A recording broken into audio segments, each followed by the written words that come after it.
राज्य बनने के 25वें साल में प्रवेश किया उत्तराखंड ने। अगले 10 साल के लिए आप लोगों का अपना विजन रोड मैप क्या है?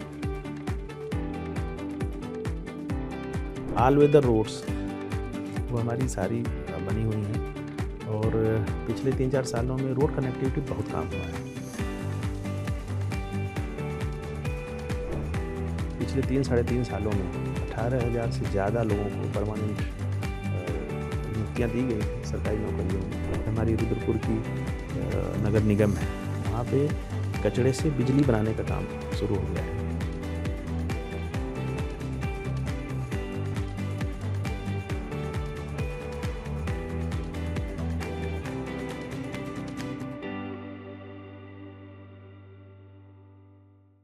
Namaskar, welcome to the Uttarakhand Forward series by Times of India. We are putting the spotlight on states across the country, showcasing their big ideas, inspiring leaders, and what's really happening on the ground. राज्यों में क्या नए बदलाव हो रहे हैं और कौन है वो लोग जो ये बदलाव ला रहे हैं, ये पूरी तस्वीर हम आपको दिखाएंगे. So stay with us as we bring stories of progress and challenges along the way. And now in Uttarakhand Forward series, we have with us Shri B.D. Tiwari ji, DG Information, CEO Film Development Council and VC Mussoorie Dehradun Development Authority. बहुत बहुत स्वागत है तिवारी जी आपका इस चर्चा में. तिवारी जी, सबसे important सवाल इस समय, स्टेटहुड के 25वें साल में एंटर किया है उत्तराखंड. ऐसे में आप क्या मैसेज पूरी दुनिया तक पहुंचाना चाहते हैं इस राज्य की तरफ से? देखिए, अभी 9 नवंबर को हमारा राज्य स्थापना दिवस हुआ और हम लोग 25वें वर्ष में प्रवेश किए हैं और कई आंकड़े ऐसे हैं जो बड़े खुशनुमा हैं और एक बेहतर भविष्य की उम्मीद जगाते हैं. जैसे अगर हम बात करें, हमारी जो GSDP है, माननीय मुख्यमंत्री जी ने तय किया था कि राज्य का जो सकल घरेलू उत्पाद है उसको हम लोग आने वाले 5 सालों में 2 गुना करेंगे. तो पिछले 2 वर्षों में ही वो करीब 1.25 गुना से ज़्यादा बढ़ चुकी है और जब हम 5 वर्ष पूरा करेंगे अगले 3 साल के बाद, तो हमारी GSDP का आकार 2 गुना होगा. अगर GST कलेक्शन की बात करें, पिछले साल भारत सरकार ने जो आंकड़े जारी किए थे तो 14% की ग्रोथ रेट के साथ केवल 2 राज्य हमसे आगे हैं, तो उसमें भी हम लोग तीसरे नंबर पर हैं, चौथे नंबर पर हैं. तो GST कलेक्शन का देखें या GSDP की ग्रोथ देखें, जो रोज़गार है वो भी अगर तुलनात्मक रूप से हम देखें तो पिछले 3-3.5 सालों में 18,000 से ज़्यादा लोगों को परमानेंट नियुक्तियां दी गई हैं सरकारी नौकरियों में. तो हर तरीके से सुखद आंकड़े. टूरिज़्म की अगर हम बात करें तो 4 धाम की यात्रा, हर साल 50 लाख से ज़्यादा टूरिस्ट केवल 4 धाम में आ रहे हैं. बाकी उत्तराखंड की और हरिद्वार का जो कांवड़ यात्रा है, दूसरे पर्वों पर लोग आते हैं. अभी कार्तिक पूर्णिमा स्नान हुआ, बहुत ज़्यादा लोग आए. और पर्यटन के नज़रिए से भी बहुत अच्छी एक उपलब्धि हमारे प्रदेश को हुई है. सौर ऊर्जा के क्षेत्र में 600 मेगावाट से ज़्यादा उत्पादन सौर ऊर्जा से हमारे प्रदेश में हो रहा है. तो ऊर्जा आत्मनिर्भरता की तरफ भी हम लोग बढ़ रहे हैं. प्रधानमंत्री सौर घर योजना जो है उसको जो इम्प्लीमेंट किया जा रहा है उत्तराखंड में, वो भी जो उसका अगर हम आंकड़े की बात करें तो उसमें भी हम लोग पूरे देश में प्रथम स्थान पर हैं. सस्टेनेबल डेवलपमेंट गोल्स जो SDG इंडेक्स है, उसमें भी भारत सरकार ने उत्तराखंड को पहले स्थान पर सतत विकास लक्ष्यों की जो पूर्ति करने के लिए हम लोगों ने प्लानिंग की है, उसमें भी नंबर 1 स्थान हमें मिला है. तो कुल मिलाकर उत्तराखंड का आने वाला जो भविष्य है बहुत ही स्वर्णिम है. तो दूसरे राज्यों के सूचना विभाग को या पर्यटन विभाग को कहना पड़ता है कि आइए हमारे यहाँ, आप लोगों को ये कहना नहीं पड़ता. आपके लिए चुनौती है कि जो बहुत सारे लोग आ रहे हैं, पूरे सिस्टम को, इंफ्रास्ट्रक्चर को, टूरिस्ट को संभालें कैसे? हाँ, देखिए, वो बात बिल्कुल आपकी सही है. अब उत्तराखंड की जनसंख्या की बात करें तो करीब 1,25 लाख की हमारी जनसंख्या है और हर साल 8 से 10 करोड़ की जो फ्लोटिंग पॉपुलेशन है तो वो आती है. और निश्चित रूप से देखिए, एक चुनौती तो है, पार्किंग की समस्या है और होटल रिजॉर्ट तो काफ़ी बन गए हैं. 5,000 से ज़्यादा तो होम स्टे पंजीकृत हो चुके हैं उत्तराखंड में. तो रहने की ऐसा दिक्कत नहीं है, लेकिन वीकेंड पे जब एक साथ सभी लोग आ जाते हैं तो पार्किंग की थोड़ा रोड जाम की दिक्कत होती है. तो पार्किंग बनाने के लिए भी सभी ज़िलों में युद्ध स्तर पर काम चल रहा है. उसमें टनल पार्किंग भी बन रही है और मल्टी स्टोरी पार्किंग भी बन रही है. तो उसको भी हम लोग ठीक कर लेंगे आने वाले 1-1.5 सालों में। जी, लेकिन तिवारी जी, आप भी ये मानते होंगे और जानते ही हैं कि जैसे जैसे हम विकास की जब बात करते हैं, इंफ्रास्ट्रक्चर खड़ा करने की बात करते हैं, मैं वापस आऊँगी जब आपके डेवलपमेंट अथॉरिटी के रोल पे हम बात करेंगे, लेकिन ये पूरे राज्य के लिए है। कितना बड़ा चैलेंज है ना, क्योंकि आप फिर इकोसिस्टम का ध्यान रखना है, पर्यावरण का ध्यान रखना है, स्थानीय लोगों की ख्वाहिश का ध्यान रखना है, और फिर आपको पार्किंग बनानी है, होटल बनाने हैं, सब करना है। नहीं, देखिए बिल्कुल आपकी बात सही है। और जो सतत विकास सस्टेनेबल डेवलपमेंट गोल्स जो फिक्स किए गए हैं, वो बेसिकली संतुलन ही बनाने के लिए तय किए गए हैं कि इकोलॉजी और इकोनॉमी में संतुलन रहे। पर्यावरण की कीमत पर अगर विकास हो रहा है तो अल्टीमेटली हम लोगों के लिए और आने वाली पीढ़ियों के लिए वो कहीं न कहीं नुकसानदायक होगा। तो ये प्रकृति का नियम है कि जितना उतना ही हम लोग लें जितना उसको वापस दे सकें। तो उसके 2 तरीके हैं, या तो हम दोबारा से उतना दें, अधिक से अधिक हम लोग वृक्षारोपण करें, पानी का जो जल संचय है उसको रोकने का और जो भूगर्भ का जल स्तर है उसके बढ़ाने के उपाय करें, या जो नदियां हैं उनके जो उनका जीवन है वो प्रदान करें, या फिर हम उसको लेने की जो गति है उसको कम करें। तो दोनों तरीके पर काम हो रहा है। और जो कमर्शियली कोई यूज करता है पानी का, तो अभी सरकार ने तय किया है कि उस पर भी हम लोग टैक्स लगाएंगे ताकि कम से कम पानी की जो बर्बादी है, दुरुपयोग ना हो। और नदियों का जो पुनर्जीवन है उसको देने के लिए सारा का गठन किया गया है। वो रीजनेट अथॉरिटी है, उसको रीजनेशन का काम कर रही है, और कई नदी नालों को दोबारा उनको पुनर्जीवित भी किया गया है। इसी तरह वृक्षारोपण का जब माननीय प्रधानमंत्री जी ने अनुरोध किया था एक पेड़ माँ के नाम, तो पूरे प्रदेश में एक बड़ा बृहद अभियान चलाया गया था और सभी लोगों ने उसमें भाग लिया। और उत्तराखंड के संजोग कहिए कि ऐसे कई त्यौहार हैं जो प्रकृति संरक्षण का भी संदेश देते हैं, जैसे हरेला है, फूलदेई है, बच्चों का त्यौहार, वो भी फूलों से जुड़ा हुआ है। एक होली के आसपास भी एक त्यौहार होता है ना, वो आंवले की जिसमें पूजा होती है, जिसमें नहीं, मैं तो जो बता रहा हूँ आपको, जैसे फूलदेई का जो त्यौहार है वो बच्चों का है। उसमें बच्चे क्या करते हैं, सबके घर के दरवाजे पर फूल रखते हैं। और हरेला तो वृक्षारोपण से संबंधित है ही, और साथ ही जो बड़े आप देखेंगे पर्यावरण संरक्षण के आंदोलन, चाहे गौरा देवी का हो, न चिपको आंदोलन हो, या सुंदरलाल बहुगुणा जी का हो, या हमारे सच्चिदानंद भारती जी हैं पौड़ी के, उन्होंने अकेले 3000 से ज़्यादा चाल खाल बनाई है जो भूगर्भ के जल के स्तर को उसको संरक्षित कर रहे हैं, उसको संवर्धन कर रहे हैं। तो निश्चित रूप से विकास के साथ साथ हमें अपने पर्यावरण, क्योंकि 70% ज़्यादा भूभाग हमारा वनों से आच्छादित है, तो वन विभाग के द्वारा भी बहुत बड़े पैमाने पर वृक्षारोपण किया जा रहा है। आम जनमानस के द्वारा भी इसमें वृक्षारोपण में काफ़ी योगदान दिया गया है। और व्यक्तिगत स्तर पर भी, जैसा मैंने कहा, जल संरक्षण और जल संचय के काम भी किए जा रहे हैं। तो पारिस्थितिक संतुलन पर भी सरकार का लगातार ध्यान है। युवाओं के लिए कुछ आप खास इनिशिएटिव्स की अगर बात करना चाहें? देखिए, सरकार के स्तर पर जैसा मैंने अभी जो रोज़गार की बात की है, सबसे सख्त कानून यहाँ पर नकल का बनाया गया, जिसमें अगर कोई इस तरह का गतिविधि करता है, या तो नकल कराता है या उसमें सहयोग करता है, या चाहे वो इलेक्ट्रॉनिक के फॉर्म में हो, चाहे ऑन पेपर हो, जैसे भी करता है, तो उसमें अधिकतम पेनाल्टी 10 करोड़ तक का प्रावधान किया गया, आजीवन कारावास तक की सज़ा दी गई, संपत्ति जब्ती का भी प्रावधान किया गया। तो जो परीक्षाएं हैं वो बिल्कुल पारदर्शी तरीके से हो रही हैं, और एक एक बच्चा कई परीक्षाओं में उत्तीर्ण हो रहा है।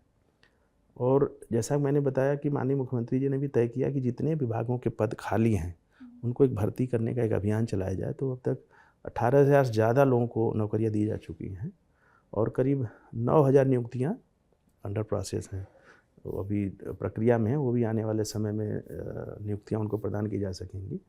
साथ ही करीब 30 से ज़्यादा जो नीतियां हैं, अगर पॉलिसी रिफॉर्म्स की बात करें, तो सरकारी नौकरी के अलावा युवा को हम उद्यमी कैसे बनाएं।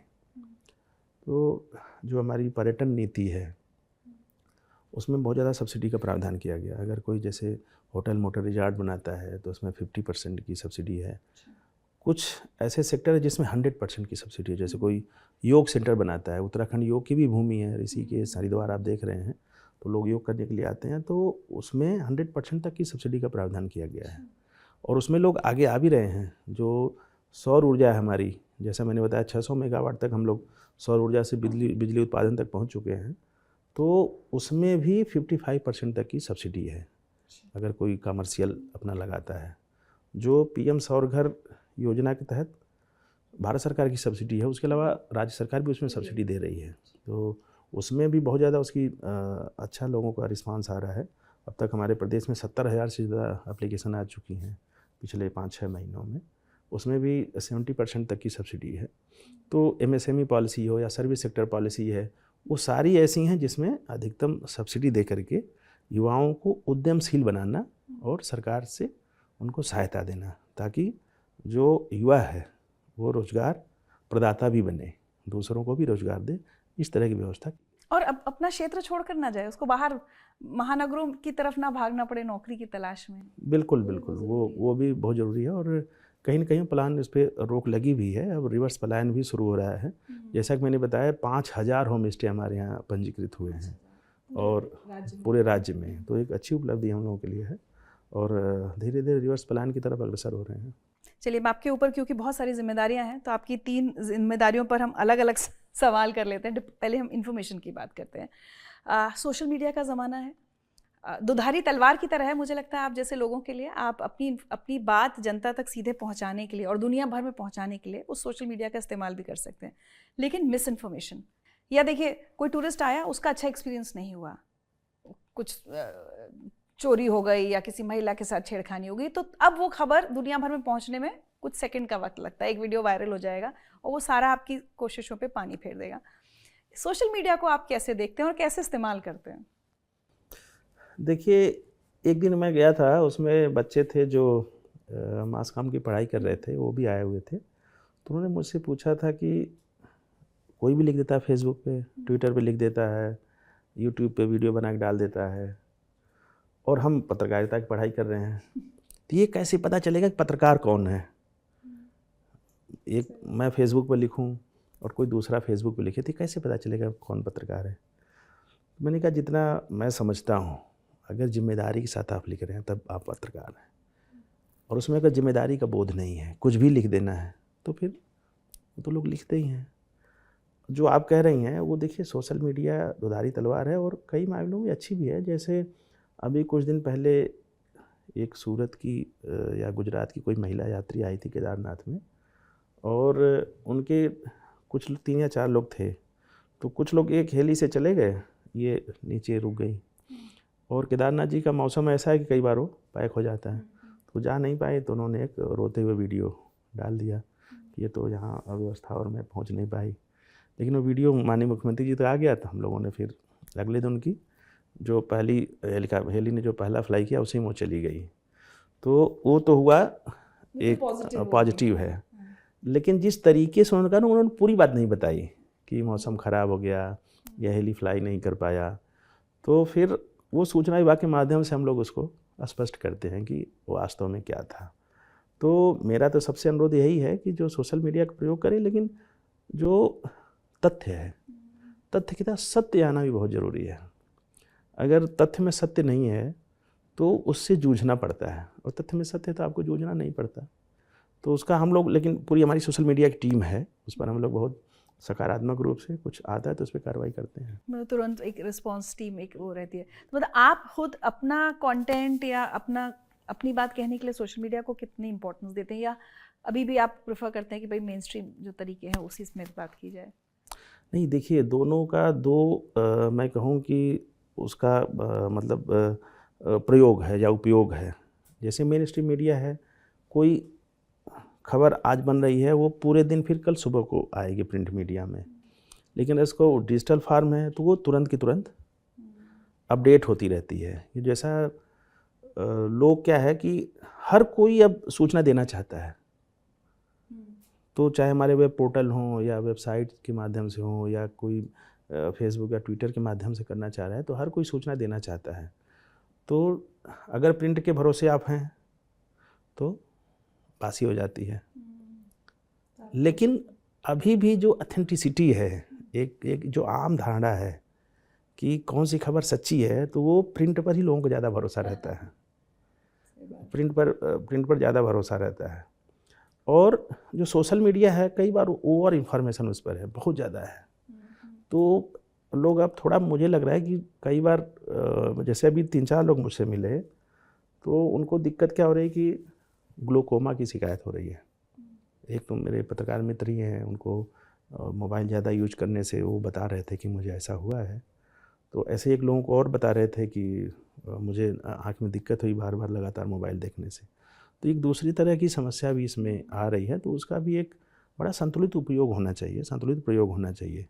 लेकिन सोशल मीडिया ज़रूरी भी है, लेकिन इस सावधानी के साथ कि कहीं वो हमारी बीमारी का कारण न बने, कहीं हमारे शरीर को नुकसान न पहुंचाए। तो शरीर का भी ध्यान रखना है, सोशल मीडिया का भी ध्यान रखना है। तो फिर बात वही संतुलित विकास की आ जाती है। एक संतुलन होना चाहिए, संतुलन रहे तो सब ठीक है। लेकिन डीजी इन्फॉर्मेशन के तौर पे अगर मैं आपसे पूछूं तो दो चीज़ें कि आपकी सही बात जनता तक पहुंचे उसके लिए किन टूल्स का इस्तेमाल हो रहा है, और मिस इन्फॉर्मेशन और फेक न्यूज़ ना फैले उसको रोकने के लिए आप क्या कर रहे हैं? नहीं देखिए, जैसा मैंने बताया कि जो हमारे पास सही सूचनाएं आती हैं उसका हमने एक मैकेनिज्म बना रखा है, क्योंकि पब्लिक की ग्रीवांस भी है या कोई हेल्प चाह रहा है तो उसके लिए हमारी टीम काम करती है, उस पर हम लोग रिस्पॉन्ड करते हैं। जहाँ तक फेक न्यूज़ है, फेक न्यूज़ के लिए भी जिला स्तर पर हमारी टीमें हैं, और कहीं पे भी कुछ इस तरह का तथ्य आता है जो सही नहीं है। जैसे मैं बताऊं आपको कि अभी आपदा के समय ही 2-3 बार ऐसा हुआ कि बादल नहीं फटा था लेकिन खबर चला दी थी लोगों ने कि बादल फट गया या इस तरह का हुआ है। तो हमने उसको काउंटर किया कि ऐसा नहीं है, फैक्ट चेक किया, फिर उनको बताया ऐसा नहीं है। क्योंकि अगर मान लीजिए कि केवल वहाँ के निवासियों की बात नहीं होती है, मान लीजिए कोई कह दे कि फला जगह बादल फटा, अब वहाँ का कोई आदमी बाहर रह रहा है तो वो परेशान हो जाता है फिर। तो वो बात तो हमारे लिए छोटी सी रहती है लेकिन उसका इम्पैक्ट बहुत दूर तक जाता है या नुकसानदायक होता है, उसको वहीं रोकना ज़रूरी होता है। तो हम लोग तुरंत उसको काउंटर करते हैं। और जो सोशल मीडिया की जो मैं बात कर रहा था ना, उसमें ये 2 चीज़ें और मैं ऐड करना चाहूँगा कि जो बच्चे हैं, जो छात्र हैं, जो पढ़ रहे हैं, उनको मेरा अनुरोध ये रहेगा आपके माध्यम से कि जो पढ़ाई कंटेंट है उतने तक ही सीमित रखें, क्योंकि ऐसी बहुत सी सूचनाएं हैं जो पढ़ाई से दूर ले जाती हैं और आपके समय को नुकसान पहुंचाती हैं। और अभी परीक्षा पे चर्चा पे पिछले वर्ष माननीय प्रधानमंत्री ने संबोधित किया था, तो माननीय प्रधानमंत्री जी का भी यही कहना था कि सोशल मीडिया का सकारात्मक उपयोग छात्र करें, और घर में भी, परिवार में भी, क्योंकि परिवार में भी एक दूरी बन रही है। उन्होंने उदाहरण भी दिया था कि एक कमरे से दूसरे कमरे में लोग व्हाट्सएप पे बात करते हैं, तो घर में भी एक ऐसा कॉर्नर हो जो नो मोबाइल जोन हो, जहाँ कम से कम घर के सदस्य बिना मोबाइल के आपस में बातें कर लें। तो मैं जो आपसे कह रहा था ना, एक संतुलित उपयोग होना चाहिए। कहीं न कहीं ऐसा महसूस हो रहा है कि ये हमारे जो जीवन है उसमें इसका ज़्यादा हस्तक्षेप हो रहा है। देखिए सूचना विभाग के अधिकारी कह रहे हैं कि कम से कम इस्तेमाल होना चाहिए। नहीं, बिल्कुल संतुलित होना चाहिए, संतुलित होना चाहिए। कम से कम संबंधों की कीमत पर तो नहीं होना चाहिए। परिवार में एक दूसरे को समय देना चाहिए और समाज में समय देना चाहिए। और एक उदाहरण आप ऐसे भी समझ सकती हैं, देखिए जब हम लोग उस समय में थे जब मोबाइल नहीं था और ट्रेन में यात्रा करते थे या बस में यात्रा करते थे तो वहाँ भी संबंध बन जाते थे। अब वो नहीं हो पाता, अब वो नहीं हो पाता। तो कहीं न कहीं मतलब वो दिक्कत कर रहा है। तो मैं फिर कहूँगा कि संतुलित उपयोग ही होना चाहिए। इसीलिए जो हमने शुरू में बात कही, आपने भी कहा कि देखिए क्या होता है अगर कोई परेशान है, कोई टूरिस्ट, वो अपनी बात आप तक वैसे शायद ना पहुंच पाए, उसकी बात मुख्यमंत्री तक ना पहुंच पाए, वो लिखते हैं अब पहुंचने लगी है, तो तुरंत एक्शन भी हो जाता है। लेकिन हाँ, उसका मिसयूज़ भी बहुत ज़्यादा हो रहा है। चलिए अब आपके दूसरे रोल की बात करूँ, फिल्म डेवलपमेंट काउंसिल की।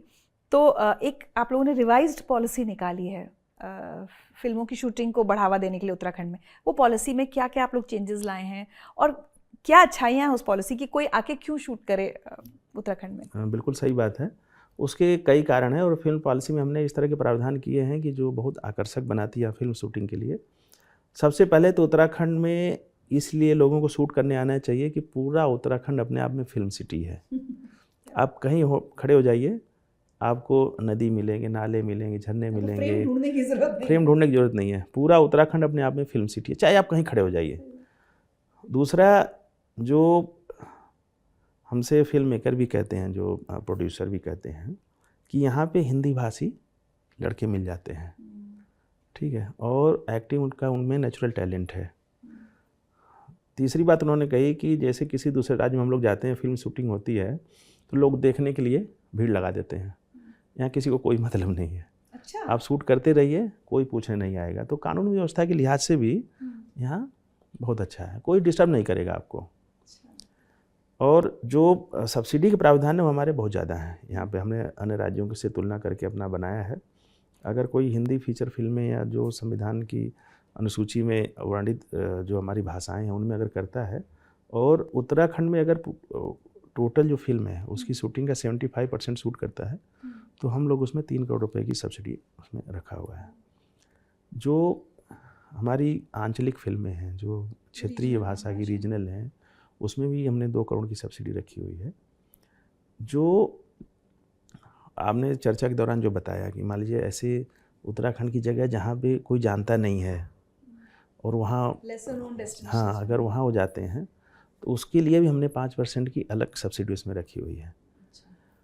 जो जगह है जहाँ वो शूट करते हैं, जैसे एक फिल्म के साथ ऐसा हुआ था, फिर हम लोगों ने उसको किया, वो पूरी फिल्म उत्तराखंड में शूट हुई और दिखा दिया दूसरे प्रदेश का कि यहाँ का है ये।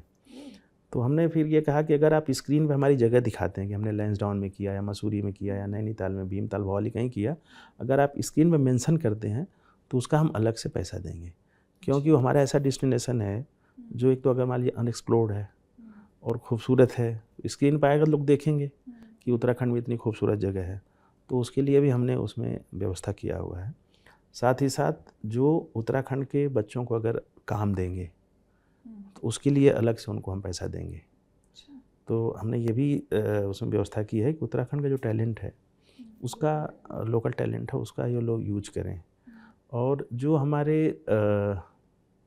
इंफ्रास्ट्रक्चर है या जहाँ पे जो सुविधा है, या जो हमारे लाइन प्रोड्यूसर हैं या जो भी कैमरामैन हैं, इस तरह के जो लोग हैं, उसकी पूरी डिटेल हमने अपनी वेबसाइट पे डाला हुआ है, ताकि जो भी यहाँ शूट करने आए वो सारी सुविधाएं और लोगों को मिलने जुलने में या संपर्क करने में दिक्कत ना हो। अभी परेश रावल जी की यहाँ पर आए थे, मैं मिला था उनसे। 2 फिल्मों की शूटिंग उनकी चल रही है और 40 दिन करीब रह के गए, और एक अभी ऋषिकेश में चल रही है। इसी तरह अनुपम खेर जी आए थे, लैंसडाउन में करीब 1 महीने का शूट किया उन्होंने। तो पिछले वर्ष लगभग 250 फिल्मों की शूटिंग की परमिशन उन्हें दिया था। 250 इस आने वाले कितने 4-5 साल में या नहीं 1 साल में, 1 साल में। पिछले वर्ष में बताऊं तो लगभग हमारा 170-80 या 200 तक गया। 2021 में 200 फिल्मों की शूटिंग की परमिशन यहाँ मिली थी। उसी तरह से इस वर्ष भी हमें लग रहा है कि हम उस आंकड़े को टच कर लेंगे। तो इस साल भी काफ़ी फिल्में शूट हो रही हैं। और केरला स्टोरी है, या आपका जो हमारी ओटीटी का कंटेंट भी हाँ सारा, और कश्मीर फाइल्स है, वो सारी यहीं शूट हुई हैं। तो काफ़ी बड़ी बड़ी फिल्में शूट हो रही हैं, आने वाले समय में भी शूट होंगी। और हमारी जो फिल्म पॉलिसी है, जैसा कि मैंने बताया, वो भी काफ़ी आकर्षक है। तो लोग आ रहे हैं यहाँ पर और उसका फल हम लोगों को मिल रहा है, अच्छा मिल रहा है। बट अब हम फिल्म मेकर्स को बुला रहे हैं तो हमें बहुत सारी और चीज़ों का इंतज़ाम करना है। सबसे बड़ा उस पर इंफ्रास्ट्रक्चर, क्योंकि बड़ी यूनिट आती है, इक्विपमेंट्स आने हैं भारी भरकम, फिर लोकल टैलेंट जो आपने कहा कि ठीक है, लेकिन कुछ बहुत सारे कामों के लिए ऑन स्क्रीन टैलेंट नहीं, दूसरे लोग भी चाहिए। वो सब का इंतज़ाम कैसे हो रहा है या वो है आपके नहीं पास? देखिए, मैं बताऊं आपको, अगर इंफ्रास्ट्रक्चर की बात करिए, और जैसे मैं एयरपोर्ट की बात करूं, एयर कनेक्टिविटी की, तो जौली ग्रांड हमारा जो एयरपोर्ट है, 40 से ज़्यादा फ़्लाइट एक दिन में है वहाँ। कई जगह की डायरेक्ट फ़्लाइट्स हैं, तो आने जाने कोई दिक्कत है नहीं। ऐसे ही पिथौरागढ़ में जो हिंडन हमारा एयरपोर्ट है, हिंडन टू पिथौरागढ़ भी शुरू हो गई है। लोकल हमारा रीजनल कनेक्टिविटी स्कीम में देहरादून से पंतनगर से भी हेली सेवाएं हैं, तो आने जाने की कोई दिक्कत नहीं है। ऑल वेदर रोड्स वो हमारी सारी बनी हुई हैं, और पिछले 3-4 सालों में रोड कनेक्टिविटी बहुत काम हुआ है। अब देखिए, जो दिल्ली देहरादून जो फ्लाईओवर बन रहा है, उससे आप ये समझिए कि दिल्ली से आप 2.5 घंटे में देहरादून पहुंच जाएंगे। ये कब तक हो जाएगा? ये हमारा फरवरी या मार्च में उसका हो जाएगा लोकार्पण। तो उससे भी दूरी घटेगी और आना जाना बहुत आसान हो जाएगा। जैसा मैंने बताया, होम स्टे 5000 से ज़्यादा हैं और सब अच्छी क्वालिटी के हैं। होटल रिजॉर्ट बहुत ज़्यादा बन चुके हैं, तो ऐसी कोई इंफ्रा की दिक्कत नहीं कि कोई आए और उसको रहने की या गाड़ी की या जो टैलेंट चाहिए उसकी कोई दिक्कत हो। लेकिन क्या होता है, फिल्म कोई शूट करने आया, ठीक है, राज्य का फ़ायदा है, यहाँ के लोगों को एम्प्लॉयमेंट मिलना, वो सारी चीज़ें हैं, फाइनेंशियली वो है, लेकिन पर्यावरण के हिसाब से नुकसान भी होने का डर रहता है। बहुत सारे लोग जब आते हैं तो ज़रूरी नहीं कि वो आपकी इकोलॉजी को लेकर उतने सेंसिटिव हों, वो चीज़ आप कैसे इंश्योर करते हैं? नहीं देखिए, उसमें क्या है कि अगर कोई 2-3 तरह के हमारे यहाँ एरिया हैं। एक तो वो है जो वाइल्ड लाइफ प्रोटेक्टेड नहीं है, नॉर्मल है, तो वहाँ कोई ऐसी दिक्कत नहीं आती। लेकिन अगर कोई रिजर्व फॉरेस्ट या वाइल्ड लाइफ जहाँ पे एक्ट हमारा लागू है, यहाँ पर अगर कोई जाता है तो वन विभाग से उसकी अलग से परमिशन मिलती है। तो उसमें जो भी सिंगल यूज प्लास्टिक नहीं जाएगा, या आप वहाँ पे कूड़ा कचरा नहीं फैलाएंगे, या ले जाएंगे तो अपनी कैरी बैग या डस्टबिन ले जाएंगे, फिर उसको दोबारा रिकलेक्ट करके ले आएंगे, तो वो सब सारी उसका हम लोग व्यवस्था करते हैं। और उसका पालन होता है? उसका पालन होता है, उसका पालन होता है, मैं बता रहा हूँ। उससे इतर अगर आप जाएं, मैं आपको जैसे हमारी रुद्रपुर की नगर निगम है, वहाँ पे कचड़े से बिजली बनाने का काम शुरू हो गया है। तो वो भी एक अच्छी सक्सेस स्टोरी है, जहाँ उन्होंने कचरे को रिसाइकिल किया और इससे बिजली बना रहे हैं। रुड़की में भी इसी तरह का हमारा प्लांट लग रहा है। और इस वर्ष आप समझिए कि केदारनाथ जी में जितना प्लास्टिक की वेस्ट या दूसरे वो था, वो सब कलेक्ट करके वहाँ लोकल 8 लाख रुपए के आसपास उन्होंने उसकी बिक्री की है, जो प्लास्टिक और इन सब चीज़ों से। तो उसका भी एक मैकेनिज्म यहाँ बन गया है धीरे धीरे, जहाँ पर आप जो मतलब रिसाइकिल करें या रिड्यूस करें, या उसको कलेक्ट करके उसको बेचें। हाँ, कहीं अभी बहुत जगह नहीं है, जैसे हमारे ग्रामीण क्षेत्र हैं वहाँ पर अभी नहीं है, तो ये व्यवस्था वहाँ पर भी आगे की जाएगी। अच्छा, लोकल युवाओं को या महिलाओं को ये प्रोत्साहित किया जा रहा है कि वो अपनी फिल्में बनाएं, चाहे वो शॉर्ट फिल्म्स हों? नहीं, बिल्कुल आपकी बात देखिए सही, अच्छा पॉइंट आपने उठाया। जैसे मैं बता रहा हूँ कि हमारे यहाँ की जो लोकल भाषा है, उसमें भी हम लोगों ने 2 करोड़ की सब्सिडी रखी हुई है। और सबसे अच्छी बात यह है कि उसमें लोग आगे आ रहे हैं। एक मैं इसके पहले शिक्षा विभाग देख रहा था, तो शिक्षा विभाग में एक बालिका शिक्षा के ऊपर बड़ी अच्छी फिल्म बनाई है, करीब 2.5 घंटे की है, और वो कैसे संघर्ष करते हुए आगे बढ़ती है। वो एक सच्ची घटना पर आधारित फिल्म है, बहुत अच्छी फिल्म है, बहुत जल्दी वो लॉन्च होने वाली है। लोकल लोग भी उसमें, वो नाम मैं डिस्क्लोज नहीं करूँगा, वो लॉन्च करने वाले हैं, लेकिन देखी मैंने पूरी है, क्योंकि मैंने अपने स्कूल के बच्चों को भी दिखाई, उनको उससे प्रेरणा मिले इसलिए उनको दिखाई थी। बहुत अच्छी फिल्म बनाई है। और जौनसारी में एक फ़िल्म बनी है, बहुत अच्छी फिल्म बनी है। गढ़वाली में 2-3 फिल्में बनी हैं, तो लोग आ रहे हैं, उसको आगे आ रहे हैं। उसके 2-3 फ़ायदे देखिए। एक तो भाषा जो है, भाषा का संरक्षण बहुत बड़ी समस्या बना हुआ है, क्योंकि अगर देहरादून की बात करूँ मैं यहाँ की, तो कई लोग हैं इस बात को अच्छा मानते हैं कि मेरा बेटा या मेरा बच्चा गढ़वाली नहीं बोलता या मातृभाषा नहीं बोलता, लेकिन होना इसके ठीक उल्टा चाहिए, ठीक है। और ये साइंटिफिकली प्रूव है कि बच्चा अपनी मातृभाषा में ज़्यादा अच्छा सीखता है। तो वो बताने के लिए भी हम लोगों ने इसको रखा हुआ है, ताकि जब फिल्म बनेगी ना, तो एक तो भाषा का संरक्षण होगा, दूसरा जो संस्कृति है, क्योंकि उसमें जितने भी हमारी लोक संस्कृति है या लोक गायन है या पहनावे की बात करें या परिधान की बात करें, वो सारे फिल्मों में हम दिखाते हैं। तो कहीं ना कहीं उसको संरक्षित कर रहे होते हैं। जो लोकल कहानियाँ हैं, जो स्थानीय कहानियाँ हैं, उस पर भी फिल्में बन रही हैं, तो कम से कम जो कहानियाँ हैं वो भी जीवित रहेंगी, आने वाली पीढ़ियों तक पहुँचेंगी। जो संस्कृति है वो आने वाली पीढ़ी तक पहुँचेगी, जो भाषा है वो समृद्ध होगी और बचेगी, आने वाले पीढ़ी तक पहुँचेगी। तो लोक फिल्मों का या जो आंचलिक फिल्में हैं वो कई तरीके से फ़ायदेमंद हैं, न केवल बनाने के लिए बल्कि संरक्षण और संवर्धन के नज़रिए से भी। कोई फिल्म फेस्टिवल की योजना नहीं है? हम लोग अभी कर रहे हैं, बहुत जल्दी फिल्म फेस्टिवल करने जा रहे हैं। अच्छा, अभी शुरू होगा ना? क्योंकि अभी शुरू तो होगा, मेरे ख्याल से नहीं है। नहीं अभी नहीं किया था, अब शुरू कर रहे हैं। वो क्या मतलब यहाँ की क्षेत्रीय भाषाओं की? नहीं, वो बड़ा कैनवस ले रहे हैं उसमें। अच्छा, तो लोकल लोग भी रहेंगे, बाहर के लोग भी रहेंगे, वो बहुत जल्दी करने वाले हैं। चलिए अब आपके तीसरे रोल की बात करते हैं, as VC Mussoorie Dehradun development authority. तो अब तो ये पूरा एरिया तो पूरा अर्बन एरिया हो चुका है, मतलब आए तो बिल्कुल एक बड़े शहर की फीलिंग होती है। तो अभी कोई ख़ास प्रोजेक्ट्स जो भी और दे अंडर वे कि कुछ बन रहा है कोई? नहीं देखिए, जैसा मैंने बताया, चूँकि जब राज्य गठन हुआ और ये राजधानी बनी तो दोनों तरह का माइग्रेशन हुआ। पर्वतीय क्षेत्रों से भी लोग यहाँ पर आए और अन्य प्रदेशों से भी लोग यहाँ पर आए। तो पार्किंग की एक बड़ी दिक्कत यहाँ हुई। 2 पार्किंग इसके पहले प्राधिकरण द्वारा बनाई गई, 2 पार्किंग हम लोग अभी बनाने जा रहे हैं और उसका टेंडर करके हमने फाइनल कर दिया है। एक तो जो यहाँ का तहसील है उसमें बना रहे हैं करीब 1100 गाड़ी की पार्किंग। दूसरा ऋषिकेश में पार्किंग की बहुत बड़ी समस्या है, वहाँ कोई पार्किंग नहीं थी, तो नगर निगम के साथ मिल करके हम लोग वहाँ एक पार्किंग बना रहे हैं 1200 गाड़ियों की। तो ऋषिकेश में भी पार्किंग की समस्या दूर होगी। साथ ही साथ जैसे कंक्रीट की बिल्डिंग्स बनी और इस साल देखिए सभी लोगों ने देखा, लेकिन केवल देहरादून की नहीं, नोएडा में भी ये दिक्कत आई, हर जगह दिक्कत आई कि गर्मी में टेम्परेचर बहुत बढ़ा, तापमान बहुत बढ़ा, कहीं कहीं 50 डिग्री से भी ऊपर चला गया। देहरादून में भी 45 डिग्री हम लोगों ने क्रॉस कभी सोचा नहीं होगा कि उत्तराखंड में इतना। कभी सोचा नहीं था। तो बहुत ज़्यादा गर्मी हुई तो एकदम से लोगों की जागरूकता बढ़ी या कहें कि डिमांड बढ़ी, ये तो खूब पेड़ लगाए जाने चाहिए, जो हरित क्षेत्र है उसको बढ़ाया जाना चाहिए। तो हम लोगों ने एक बहुत बड़ा पार्क बनाया, सिटी फॉरेस्ट पार्क, करीब 25 एकड़ में बनाया है और वो बन के तैयार हो गया है। जो शहर की मुख्य मुख्य सड़कें थी वो भी हम लोगों ने लिया और डिवाइडर और रोड साइड उसमें हमने बहुत डेंस उसमें प्लांटेशन कराया, वृक्षारोपण कराया। और एक पार्क और हमने गंगोत्री विहार में बनाया जो एक पेड़ मान के नाम अभियान के तहत, वो भी बड़ा पार्क हमारा बन करके तैयार है। तो जो कॉलोनी थी RW के माध्यम से उसमें भी हम लोगों ने वृक्षारोपण कराया। तो प्लांटेशन और वृक्षारोपण के साथ हरित क्षेत्र का तो बढ़ाने के लिए हम लोग लगातार प्रयास कर रहे हैं।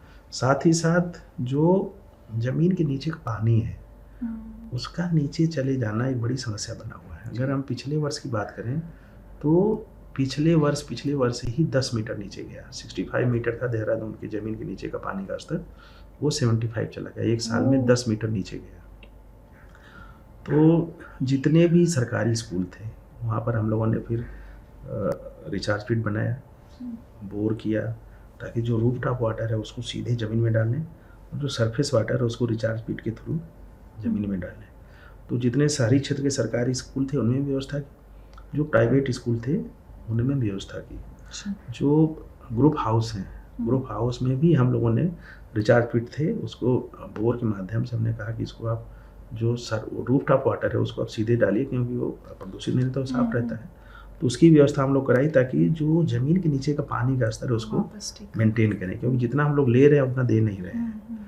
तो वो एक बड़ा चैलेंज हमारे लिए है, लेकिन उसको प्रयास हम लोग कर रहे हैं कि उसको ठीक करें। साथ ही साथ पूरे शहर का हमने फसाड देखा होगा, तो सारे यहाँ दुकानों के साइनेज एक जैसे हैं, सभी दुकानों के रंग एक जैसे हैं, तो शहर को भी एक अच्छा लुक देने का प्रयास किया। एयरपोर्ट से आप ऋषिकेश की तरफ जाइए तो डिवाइडर को देखेंगे, आपको अच्छे पेड़ और फूल मिलेंगे। जो चौराहे थे, चौराहों को भी हमने ग्रीन कवर वहाँ बढ़ाया। और जो खेल की सुविधाएं हैं, खेल की सुविधाओं के लिए हमने जो सरकारी स्कूल थे, सरकारी स्कूलों में हमने बैडमिंटन कोर्ट, वॉलीबॉल कोर्ट बनाए और वहाँ के जो लोकल एरिया है वहाँ के लोगों के मैनेजमेंट कमेटी में डालते हुए वो हमने उनको हैंड ओवर किया ताकि खेलने की सुविधा मिले। क्योंकि स्वास्थ्य सुविधा के विस्तार के साथ साथ अगर आप प्रिवेंटिव हेल्थ की बात करें या प्रिवेंटिव मेजर्स की बात करें तो अब सबके मन में या जागरूकता कहें या जो भी कारण कहें आ रहा है, अगर आप फिजिकली फिट हैं तो आप बीमारियों से दूर हैं, तो वो भी एक अवेयरनेस आ रही है। तो खेल सुविधाओं का भी विस्तार हमने देने का प्रयास किया है अथॉरिटी के माध्यम से। और आने वाले समय में हम लोग 2 सोसाइटी ले रहे हैं, ग्रुप हाउसिंग, लोगों को फ्लैट्स बना के देंगे। 2 अभी हमारी तैयार है, एक ISBT पे HIG की है और आमवाला तल्ला मयूर विहार में है। तो अच्छा रिस्पांस भी आया है और करीब 1 साल में 200 से ज़्यादा फ्लैट बेच चुके हैं लोगों को हम। आने वाले समय में 2 ग्रुप हाउस और 2 लेआउट वो शीघ्र ही लेकर के आएंगे। लेकिन तिवारी जी, डेवलपमेंट के साथ यही समस्या है ना, कितना और कितना और कितना। जब यहाँ आते तो कई बार लगता है अच्छा और होटल बन गए और वो बन गया, तो वो आपको लगता है कहीं रुकना भी चाहिए, अब बहुत हुआ?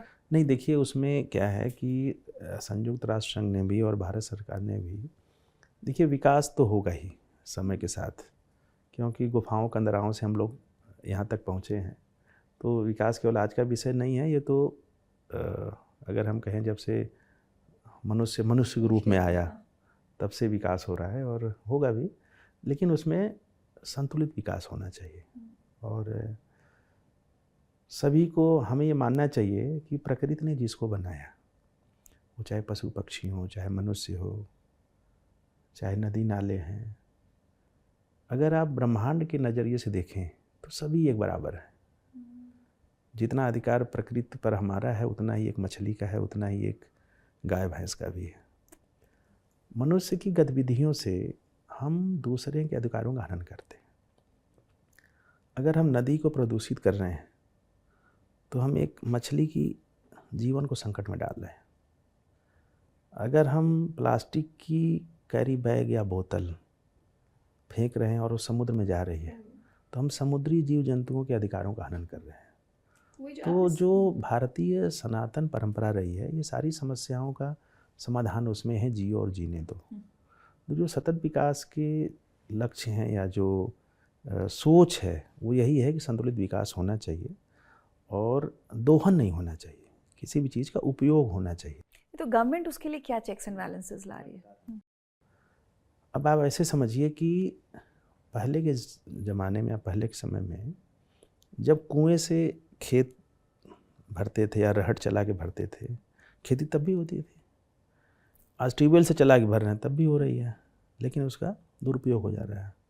पहले जितने पानी में पूरा घर का खाना बन जाता था, नहा लेता था, अब उसके 4 गुने पानी में केवल कार धुलते हैं, ठीक है, फिर फर्श धुलते हैं, फिर सड़क की धूल बुझाते हैं, ठीक है। तो जो दोहन की प्रवृत्ति है, दोहन की प्रवृत्ति ख़त्म होनी चाहिए, उपयोग की प्रवृत्ति होनी चाहिए। और हमारा प्रयास ये होना चाहिए कि जितना हम प्रकृति से ले रहे हैं उतना प्रकृति को दें। जैसे हमारे हाथों में क्या है, सिंगल यूज प्लास्टिक हम नहीं करें, हमारे हाथ में है। और जो गंदगी हम फैला रहे हैं वो किसी रूप में है। जैसे शहरी क्षेत्रों में अब देखिए तो घर का अगर कुछ खाने का सामान बच गया या बाहर से कुछ सामान ले आए, हमने पॉलीथीन में गांठ लगाई, सड़क पर फेंक दिया, तो उसकी क्या है कि सुगंध तो आती है खाने की, लेकिन वो पॉलीथीन के अंदर में रहता है। तो सुगंध जाती है गाय के नाक में तो खा लेती है, वो फाड़ तो पाती नहीं, न खोल पाती है, तो पूरे पॉलीथीन को निगल जाती है। तो कितने पशु उससे मरते हैं। वो बेसिकली सरकार के साथ साथ एक जो नागरिक है ना, उसकी जिम्मेदारी का भी बोध होना चाहिए कि बतौर जिम्मेदार नागरिक हमारी क्या क्या जिम्मेदारियां हैं। पहले हम लोग पढ़ते थे कि कोई भी जंजीर उतनी मजबूत होती जितनी उसकी कमज़ोर कड़ी। तो हर नागरिक अगर ये ठान ले कि मुझे अपने देश की कमज़ोर कड़ी नहीं बनना है, मजबूत कड़ी बनना है, और जिम्मेदार नागरिक के रूप में अगर हम अपने कामों को, दायित्वों को निभाएं तो ये सारी समस्याओं का समाधान हो जाएगा। जहाँ तक सरकार के स्तर की बात है, जैसे मैंने बताया सिंगल यूज प्लास्टिक पर देखिए बैन हो चुका है और जल संरक्षण और संवर्धन के उपाय भी लगातार किए जा रहे हैं। वृक्षारोपण बहुत बृहद स्तर पर हो रहा है, लेकिन साथ ही साथ इसके जन सहभागिता भी जरूरी है। उसमें भी आप ही का विभाग काम कर रहा है? नहीं, बिल्कुल, तो हम लोग करते ही हैं, लेकिन बोध आना एक अलग विषय है, वो बोध भी आना चाहिए। मेरा तो यही सभी से अनुरोध है कि वो बोध सभी के अंदर आए और हम लोग सतत विकास के लक्ष्यों को प्राप्त करें। अच्छा, तो अब सिंगल यूज प्लास्टिक बिल्कुल यहाँ पे जिसमें हाँ, बैन है, नहीं बिक सकती है, और उसकी क्या सज़ा है अगर कोई उसको करता पाया जाता है? नहीं, उस पर तो अर्थदंड है, अर्थदंड का प्रावधान है।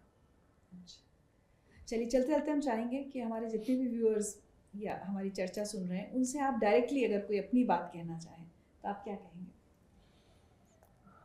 देखिए, जैसा हम लोगों ने इतनी लंबी चर्चा पर चर्चा की और सतत विकास के लक्ष्य जो हैं और जो हमारे सामने आने वाली चुनौतियां हैं, उसमें प्रकृति का संरक्षण है, जल का संरक्षण है, साफ़ सफाई है, जो स्वच्छ भारत अभियान माननीय प्रधानमंत्री जी के द्वारा इतने बड़े पैमाने पर चलाया गया।